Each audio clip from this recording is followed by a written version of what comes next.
going to foster care, or a child, or mum and dad, particularly dad struggling, is phenomenal. It's almost criminal that our families are neglected in this particular area. Domestic violence is a huge issue in Australia at the moment. It's probably a massive political platform, and I need to hand the mic over really soon.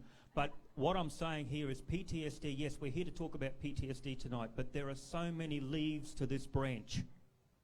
There is domestic violence, there's medication, over-medication, and the toxicity that puts in you. I spoke to one bloke that was taking an upper because he was depressed and suicide, and then that was too much, so he had to be put on a downer to bring that one back. And then he was down there too far, and he was put on an upper by another psychiatrist. He was taking 15 diagnosed drugs that were having him up and down like a roller coaster. Now, what was that doing to his immune system at the cellular level even? This is what I'm saying, that we really need to bring that awareness down south where the policies are made and the information is stored, and so we can transfer it into something that's deliverable to people like Dylan and their families, the children, so that things, all those different leaves are understood. Well, I think you've brought a lot more awareness to me tonight with what you've said. There's a gentleman here waiting for a question.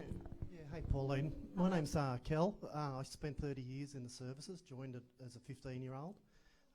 Like Dylan, suffer PTSD, and only really confronted it when I left the service. I didn't give myself permission while I was inside to actually go and seek help, because at that point I was still on duty. You know, my job was serving this country. When I left, you know, gave myself permission to get help, went and did that. And so, you know, not being a medically discharged person, you're disadvantaged in some ways by DVA. But what the real message, like you've touched on families here tonight, but the real message that I'd like you to take back to Canberra is that, you know, myself, my brothers and sisters who suffer PTSD, it's the recognition that we don't make decisions like we used to before we had PTSD. And those topics of family violence, domestic violence, you know, drug use, people making bad decisions, you know, that wasn't us before we suffered this, okay? And, you know, the guys that take their own lives, it's not a rational thought, you know, and we end up going down these paths because of the conditions that we suffer. And that's what the real recognition needs to be, that, you know, us boys and girls have changed in the way that we rationally think in some ways, and that's a real problem. You know, that's what leads to marriage breakdowns and separations and all the rest.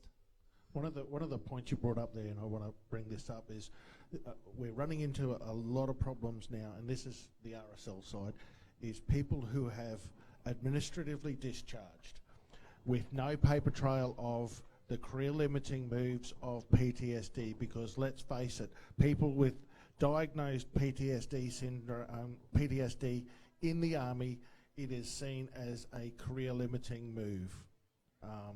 You have the zombie squads where they throw drugs at them until they, you know, glaze over. So most people are choosing to choose when they get out, but they're not getting out for the right reasons. They're getting out before they feel they're going to get pushed out.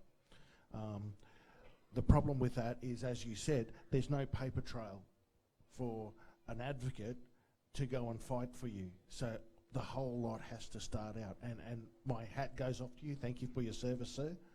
Thank you very much. I did 20. Yeah, definitely. God bless you. Look, with the paper side of things as well, JJ's, when you go up, you sort of got the mentality of, and you would have heard it before, suck it up and we'll move on. Right? Suck it up, get on with it, and let's crack on. Right? And that's true. He doesn't wish to be named, but he private messaged me. Did 22 years service. Was a warrant officer, still currently serving. Got back from Afghanistan not long ago, and was briefed by a senior NCO to all the junior NCOs, which non-commissioned officers, that PTSD is not such a thing, and to harden the F up and move on with it. So this is still happening now in the military as we speak. This come from a senior NCO to me and doesn't wish to be named. So this is something we really need to get a hold of and sort it out. With the thing about service, we're finding, and a lot of the Vietnam vets that I know, and I've got a lot of mates very well that are Vietnam vets, and we talk often. Some of those blokes didn't get diagnosed with PTSD, battle fatigue, whatever you wanted to call it, for 20, 30, 10, 5 years. It might be 40 years, 50 years, everyone's different. A lot of lads we find these days are discharging normally, doing the normal process, happy as to get out. Around the 3-year mark, 4-year mark, the big downers come down.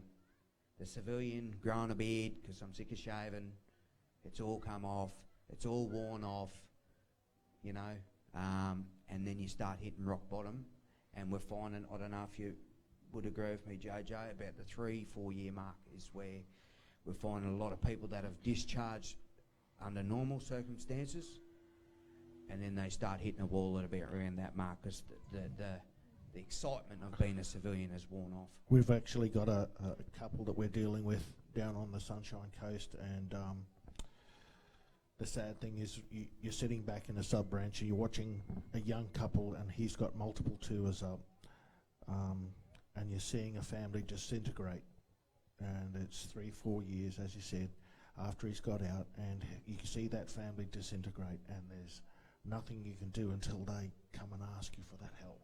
And it's the families. Our front line for every veteran is the family.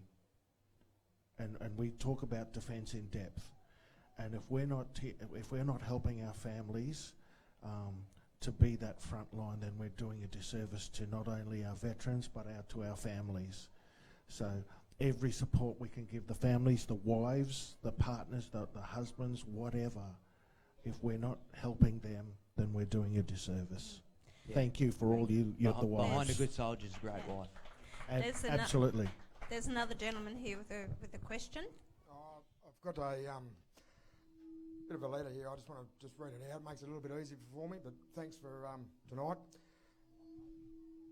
Good evening all. My name's Michael, otherwise known as Muff. I don't know why. I lost my marriage to PTSD. I've served twice in the military, first time 7.5 years, then a civilian for 8 before being asked back for a second stint in 02. Friends have called me different names over the years: Mad Mick, Mad Dog Moriarty, Mongrel. These names are all fitting, but a reflection to who I was. Funny, as a child, I was quiet. When I come back from Iraq in 03, I come more cranky. Discharged in 04, just after 2.5 years. The Sykes, whilst doing my clearances, realised I've not had my in-country debrief. It was too late. I was going to be a civvy again. I have mates with similar circumstances. I don't blame my ex-wife Claire for leaving me, even though she was a Vietnam veteran's daughter.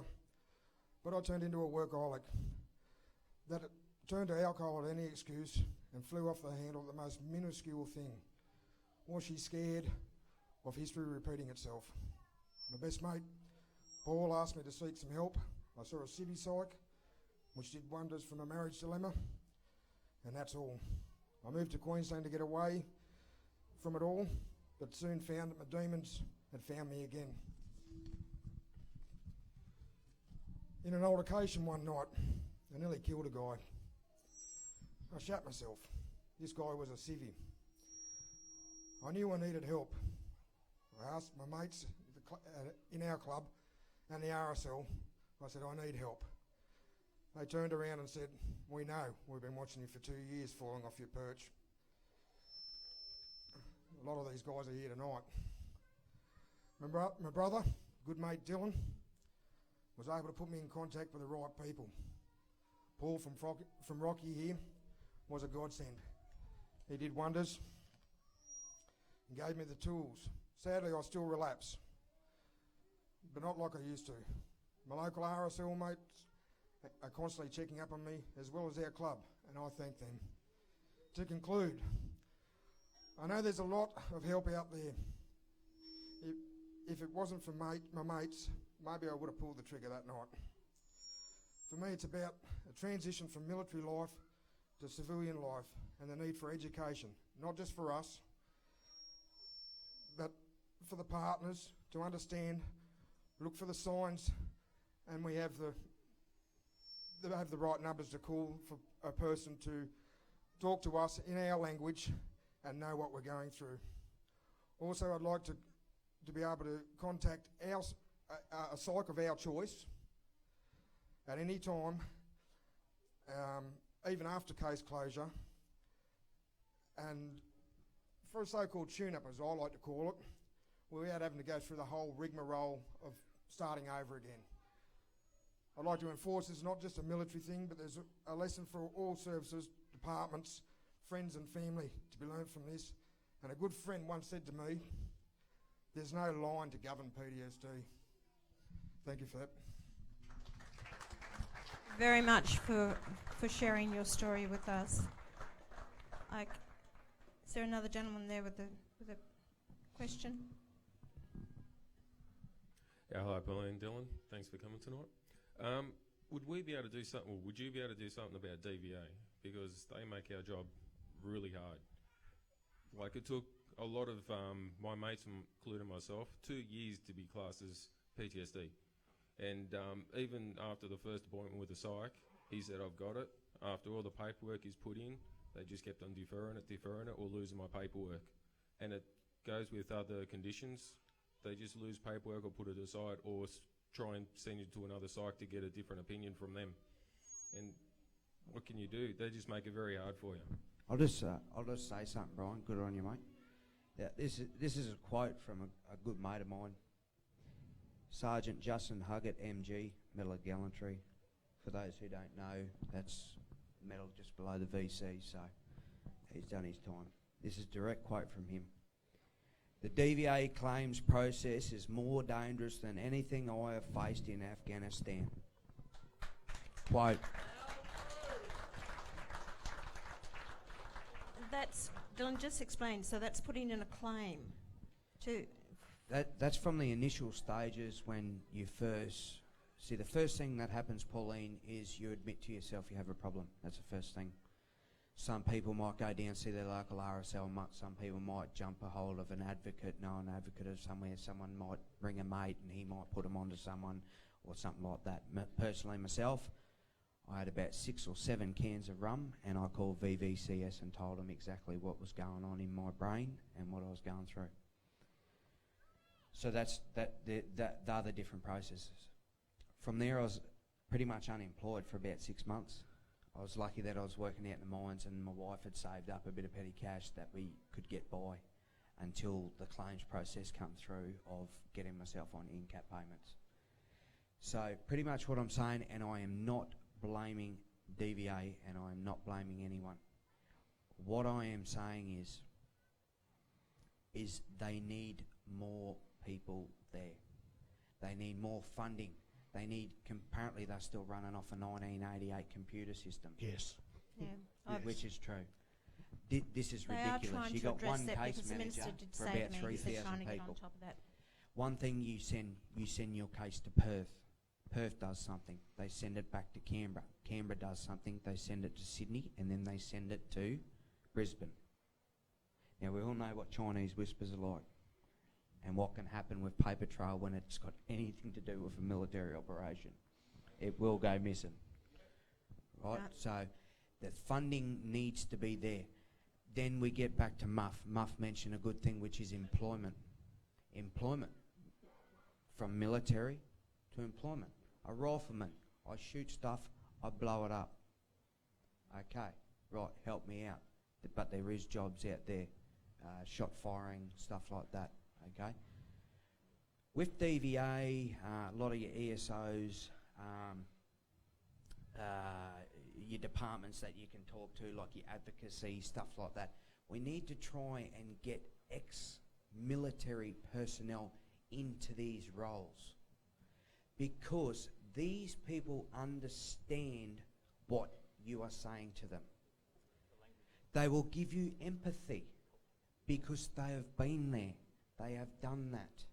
I'm not saying they're going to sook you and carry on and have a sook with you. I'm not saying that. But they will give you the empathy you require at that time. if I could just butt in there for a tick. The problem we have with ESOs is that whether we have over 1,000 ESOs out there, and each one has their own way of doing things, and each one has a political, how would you say it? It's in their best interest if they screw over the next ESO. So rather than working together, you have now a system where the ESOs are vying for the same amount of cash once they get their charitable status. And you can't, I don't know which, and I've been working in with the RSL for a while, and I've been working with Overwatch, and I see all these ESOs out there, but they won't put up on their Facebook pages or their pages how much actually gets to the front lines. What makes them stand out from the others, apart from Overwatch and those other things? Three things I know that works. The RSL, if you get a good advocate, Overwatch and PTSD dogs, and the mateship. I think just quickly to add to that, we'll go back to the transitioning period, okay? So we're getting out of the military. Cool, righto. We're either getting out medically discharged or whether we're not. These ESOs, they need to get in, and I believe the RSL should be taking this on themselves. They're the big dog. That's the way I see it. They're the big dog. They should be taking control of it. Let's get a meeting, get all these ESOs together. Whoever's running them, get them together. Have a meeting. That's already happened in Queensland. It has happened. That happened in Queensland. So Stuart Cameron it needs to be held a red door meeting. policy. I call it a red door policy, and I got mentored this by someone. A red door policy. You go to that red door if you have a drama. Here's the number. Here's the name. Ring it. You're going in dramas. You ring that red door. Thank you. Another question? Yeah, Pauline, Dylan, Doctor, and JJ. I'm one of the babies of Vietnam. Pauline, I met you in the 90s in Ipswich. PTSD, that seem to be getting away from at the moment. We all suffer it and we never get over it. It's not there, you can put it aside, you can do whatever you want to, but every day you wake up, you've got PTSD. Mateship, Dylan's a mate of mine. A lot of people around here are a mate of mine. Any veteran is a mate of mine. Any civilian with common sense is a mate of mine. The parliamentarians that we have seen in the past seem to be working against us, not with us. We need someone to work with us, and I know you will, Pauline, and you have in the past, and I admire you for that. So, brothers, we've got to get up and keep this going in the future and keep our fellowship going.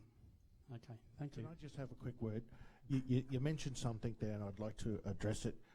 Yes, we do have PTSD, but I would ask you to think of it this way. As you progress with this, you learn better coping mechanisms. You learn better coping strategies. And as you become better adapted, I ask each and every one of you to pass that on to the next breed who are coming behind us, to have the courage to stand up and mentor them, and to have the courage to be able to look into your wife's eyes or your partner's eyes and say, I'm going to try to be a better person today no matter what rolls down. See, that's where it's so good, the veteran helping veterans. That's exactly right. And I agree with you that I've been through a bit of drama in my life, as the rest of us have been. I've 4 marriages, and the last one's married 16 years now, so I'm starting to get where you're saying now. Thank you. Thank you. We'll just we will wind this up now. I just want to say, listening to this and the number of Australians that have taken their lives because of this and this stress and trauma. I've been in the services and coming back to Australia. If anyone out there is actually feeling down, they don't know where to go, who to turn to, or feel that they've, feel helpless, please, if you're looking this and you're through the live streaming, please contact my office and I will actually take the time to find the right people to put you in touch with. Don't ever feel that there's no one out there that doesn't care. I don't know everything, but I will always be at the end of the phone to talk to you, and if not me, I will put you in touch with the people that you can talk to, because there are people that do care. So we'll find the right name. So JJ, I'll work with JJ and other organisations, or Dr. Ken O'Brien, so that there is help for you. Tonight, I just want to say thank you very, very much for your attendance. Did you feel it was worthwhile coming to listen to it? Thank you. This is...